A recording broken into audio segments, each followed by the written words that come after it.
What is the most fun melee DPS you can play in 11.2, or how some people call it, Season 3? Hello there, welcome back to Marcelian Online. I have played all of the melee DPS on the PTR, so you don't have to, but I will be ranking them based off of how fun they are to play, a little bit how much damage they do, because we know it's a little bit important how much damage they do.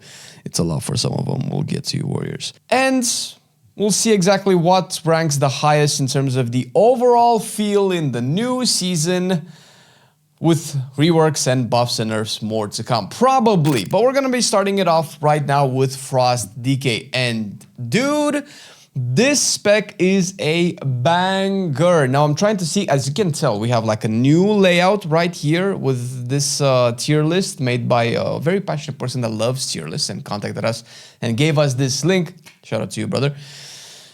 And we now have an S plus tier and an F tier and a bunch more in between. So I need to kind of wrap my head around on how to rank these, because I could have done this before shooting this, but I think it's more interesting to do it on stage. Now, out of all of the specs that I've played, I do have to say that Frost ranks S. Although it is S, I would put it at the very top, S plus, but it's just not quite there yet in terms of the overall playstyle. Obviously, it's the best melee DPSer on the PTR, and it's probably going to get nerfed, but even if it does get nerfed, I would still suspect it would be one of the best DPSers because it's a reworked class. Normally, if you rework a class, you want people to play it a lot, so you have to kind of make it incentive to, or give people an incentive to play it rather, and give it a lot more damage and overall performance, so it's likely going to be very, very, very good. Otherwise, it would be weird to rank it. But the reason why it's not S plus tier is one thing, and it's mostly personal thing. Breath of Sindragosa is kind of better to use right now. However, the way that it's currently iterated upon is that in order to extend your breath window, you have to consume killing streak mechanics, or kill machine mechanics rather, procs. Which means that you're pretty much locked into the obliteration playstyle. I mean, I don't know if there will ever be a time when you can play this without obliteration, but it's so efficient to pair this up together because it just gives you the most possible easy to access extension, not to mention just pure raw damage. And that's really great, but we lost the flavor of like, okay, I just don't want to play breath. And if you don't want to play breath, you can probably not play breath. But if you do want to play breath, you have to play obliteration. And that kind of lock-in is just a little bit annoying, particularly because they're also at the opposite sides of the talent tree.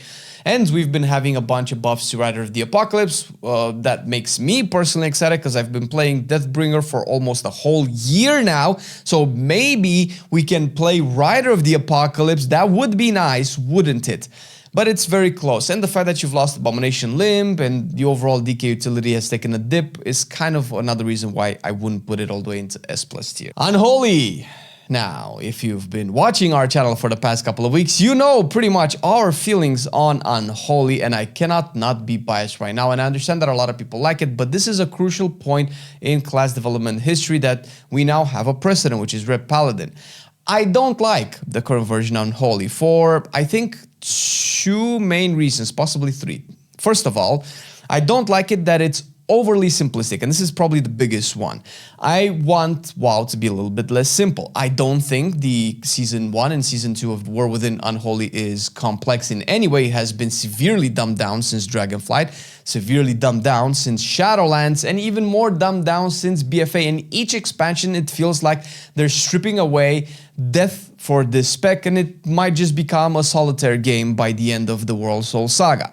I'm not a fan of that, and would like things to be a little bit simpler, but I don't want this to be red level simple where I just have 3 buttons and every 40 something seconds I just pop off.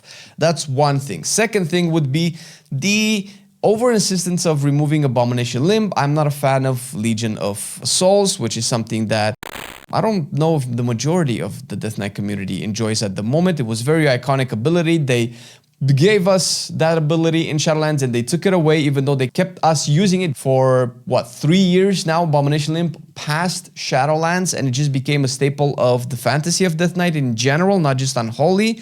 But now that it's been replaced with Legion of Souls that just does damage around you is incredibly boring. Legion of Souls would be a cool ability on its own if it was separated from Abomination Limb.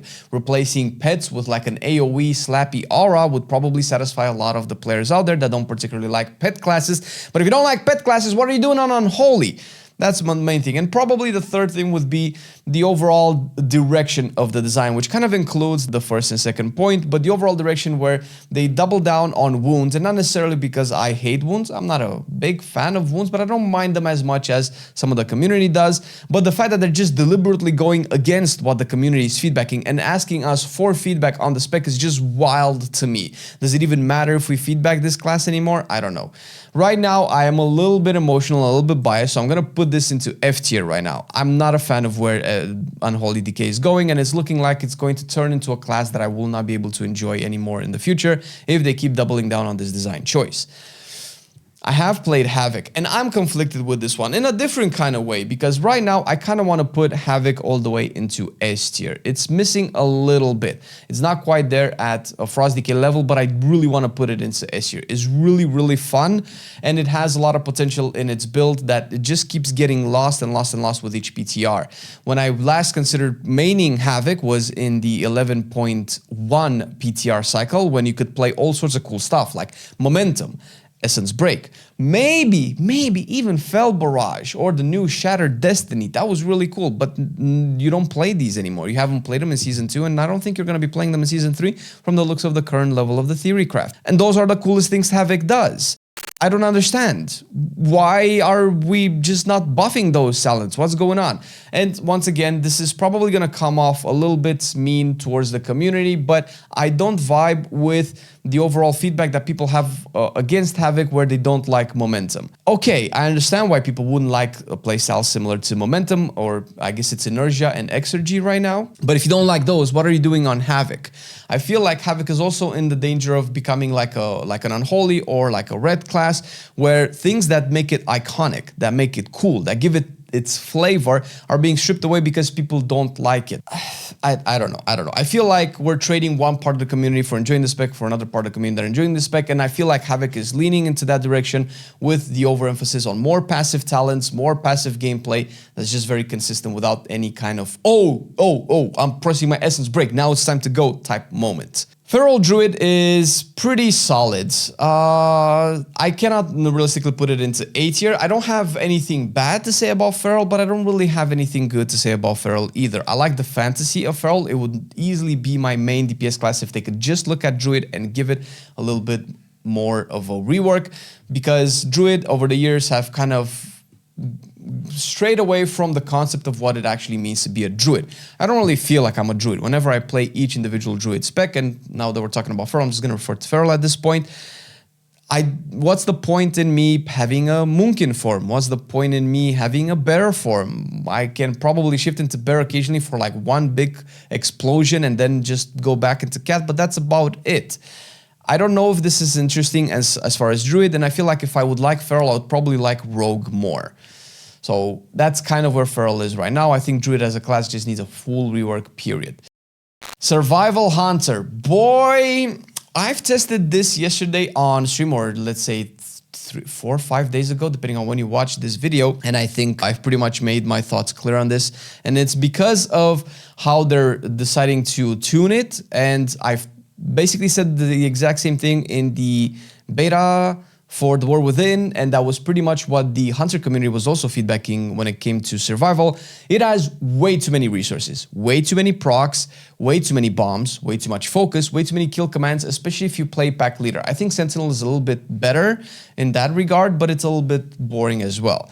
Survival has just become a very, very bad spec for me. Once again, similar to other specs that I used to really enjoy over the years, I just don't know what the purpose of playing survival is. Am I supposed to do big damage with my energy spender, or am I supposed to do big damage with my generators? And if I do big damage with my generators, what's the point in having an energy bar to begin with? And I'm talking about focus, of course. It's just really weird. And pack leader, although they're kind of iterating on it and it's getting slightly better with each patch, I feel like it was one of the biggest letdowns in Hunter outside of the original Dark Ranger, where pretty much everybody thought about it. Ooh, Rexar? Ooh, Rexar? No, you're not Rexar. Everything is passive.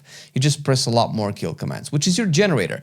It makes more sense for Beast Mastery because kill command is the spender on Beast Mastery, but for survival, not as much. Windwalker. This spec has stolen my heart. I should I put it into S+ tier? It's very close. I think it's one of the best designed melee DPS specs in the game currently in terms of how it flows and in terms of how the talent is. There are some boring talents, but I feel like this class or spec essentially has most of the things that I have a problem with the other classes. You can play a very simplistic build if you go all the way to Shadowpan and you don't take stuff like Strike of the Windlord and Slicing Winds. You probably can play without even picking up Emperor's Last Capacitor and just have a good old-fashioned monk playstyle, kind of like how Demon Hunter is. But you can actually elevate your gameplay to like insane levels by getting the Crackling Jade Lightning talents, or by getting the Slicing Winds, and maybe even playing Conduit of the Celestials, which is one of the best examples of how a hero talent can alter a spec's gameplay by giving it a simple passive that is activated upon using certain abilities that you choose how you activate, when to activate, and how you're combining. This is what WoW needs more of. We need to have our agency rewarded in terms of our gameplay. If I press this button, I want it to mean something. If I press Strike of the Windlord, or if I press Slicing Winds, I get the Heart of the Jade Serpent, where I get massive cooldown reduction on most of my abilities and a fast channeled Fists of Fury. And I can get about 3 windows of this, and the way I rotate them extends the buff even more, gives me more burst damage. I can extend over a longer period of time to have less downtime or close to no downtime. This is probably one of the best melee DPSers in Season 3, period. And I know I've said that again in Season 2, but I'm actually happy that at least one spec in this, in this game can be consistent from one patch to another. Now, I've trashed on Ret Paladin quite a bit in the last couple of months, especially since it's become significantly simpler.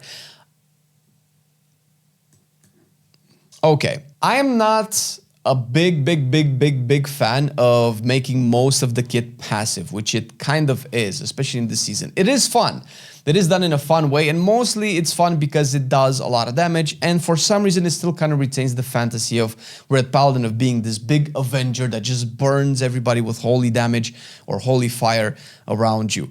The fact that it has a 45-second cooldown does a lot to push it forward into the meta. The fact that it's an actual tanky DPS and it retained its Paladin fantasy, as opposed to Death Knight, where Death Knight, or Unholy in this case, where Unholy seems to kind of lose what makes Unholy Unholy. Ret just keeps being Ret, even if it's simpler. And I cannot realistically put it in the same level as Unholy. I would personally like them to revert the Divine Hammer changes that they've made to Season 3, where it's just, what is it, a 3-minute cooldown right now, and you just press it a little bit. I don't even know if you can extend it anymore. It's just way more boring right now, and I've waited for Divine Hammer ever since Dragonflight to be a thing. I would love to have a little bit more interactivity with the class. Maybe Templar Strikes be buffed a little bit so I can have like a little mini game of my own.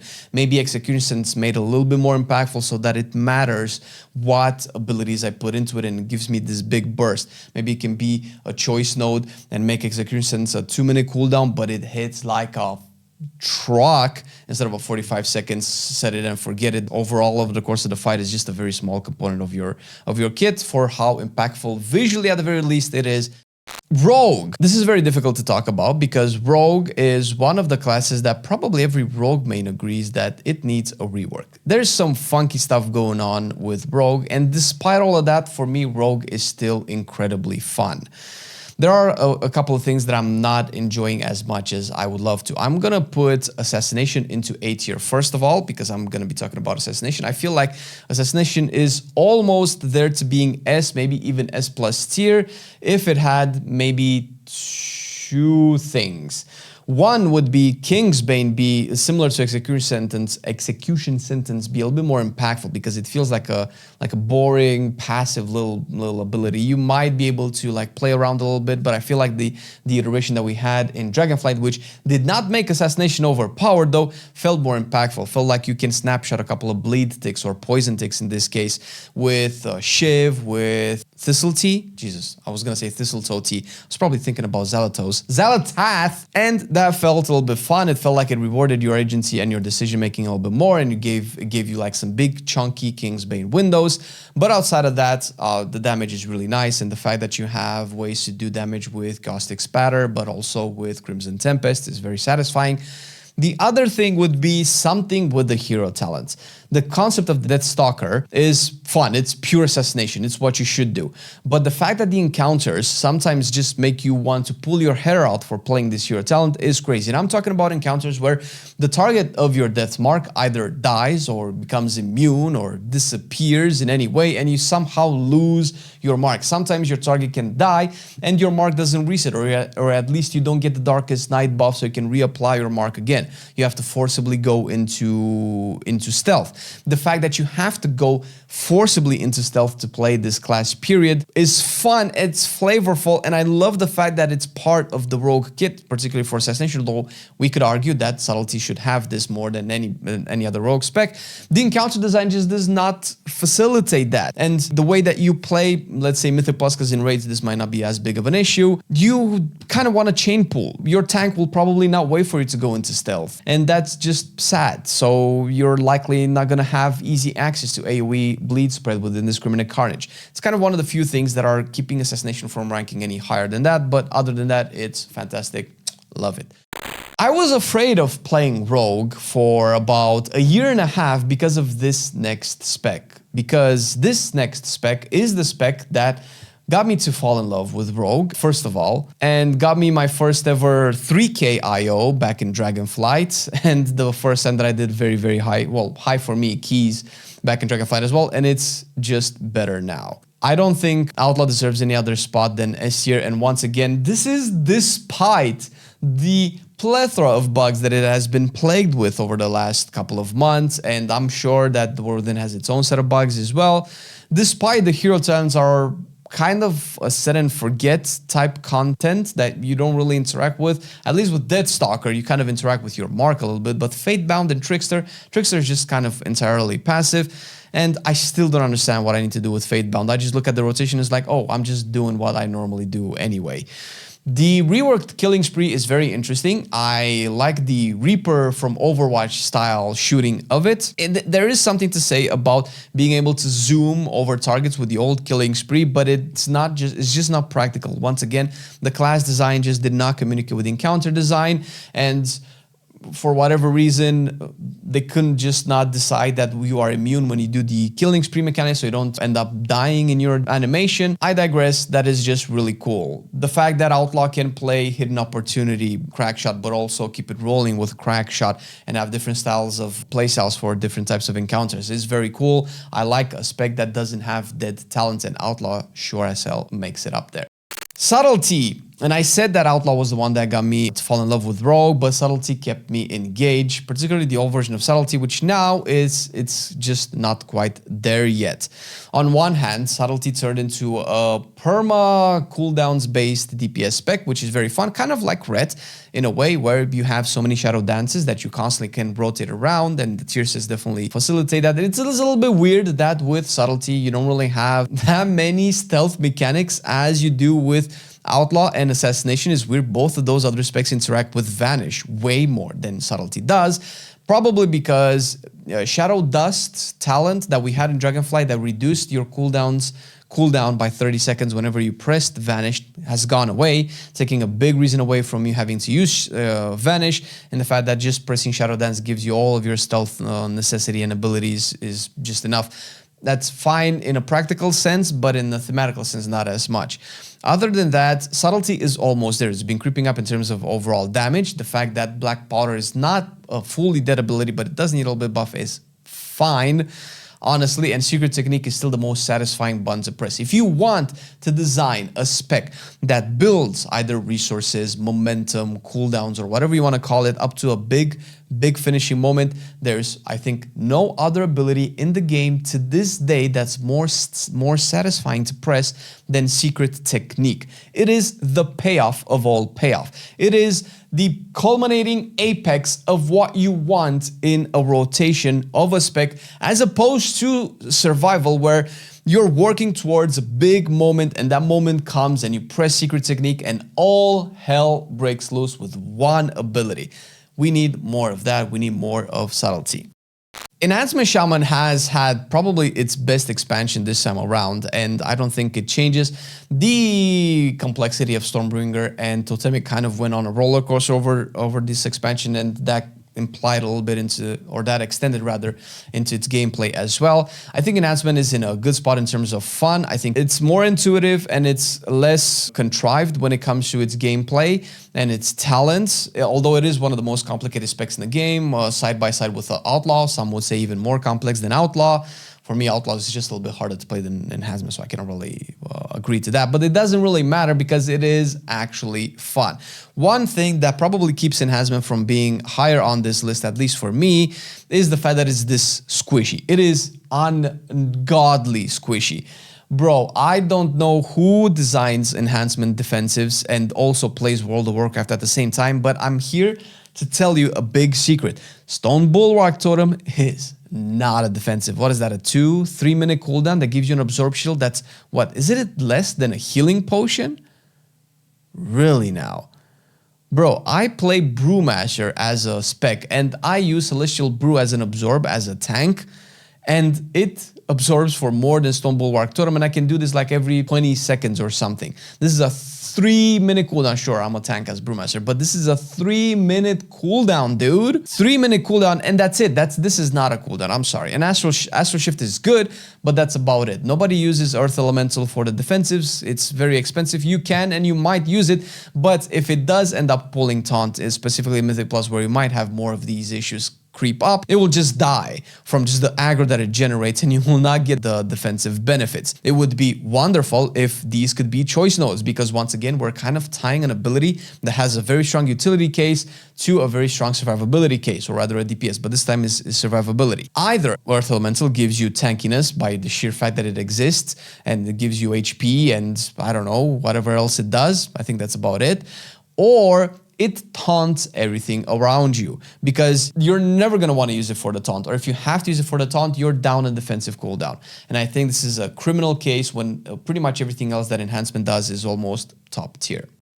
We're down to Warrior. I don't think I've talked about DPS on any spec outside probably Frost and Subtlety so far. But I think I have to say something about Warrior. Bro, what is going on with Warrior and its overall damage output? This is not okay. Why do we have to go so many months in a row with Warrior being one of the worst DPSers in the game when they don't really contribute to a group with anything other than just raw DPS? Rallying Cry is not a group ability. I'm sorry, 10% HP. I talked about the 30% absorb shield that Enhancement has. What are you going to do with 10% HP, man? On a, what, 2 minute, again, 3 minute cooldown? I keep forgetting because I never really think of Rallying Cry as a real defensive. But I digress. Arms Warrior, I would kind of want to put it all the way into B tier, but it's not quite there yet. Whatever they're doing to Arms, I'm going to put it into B tier. I'm going to be at least for its Arms. It's the fun Warrior spec. I like the fact that Slayer might actually be a valid option to play in dungeons this season, but you still probably have more fun with Colossus, and probably from the sheer fact that you have an extra ability in Demolish, and that Colossal Might feels interesting to kind of stack up and then just go. Playing Arms, particularly in AoE, that's probably what you're going to be playing Colossus mostly in, or at least that you've been playing it so far, is very fun when you have to rotate your collateral damage window with your sweeping strikes window, with your Warbreaker window, with your Demolish casts, with your actual cooldowns. It feels like there's always something cool to do with Arms. That's the most courteous I can be when it comes to Arms Warrior. Other than that, it just feels cerebral. Blade Storm is a crap ability. I cannot believe this does less damage than a tank, and I'll get to that in a second. And the overall playstyle, I just don't vibe with it. They've taken away a lot of agency from Avatar. I've said this again. I don't want to go into the Warrior rework that it got into the War Within. It's a terrible DPS spec. It used to be my main, and it's nowhere near going to be my main ever again. And last but not least, Fury Warrior. If I would have to rank it in terms of damage, it would be below Unholy DK in how unfun it has been.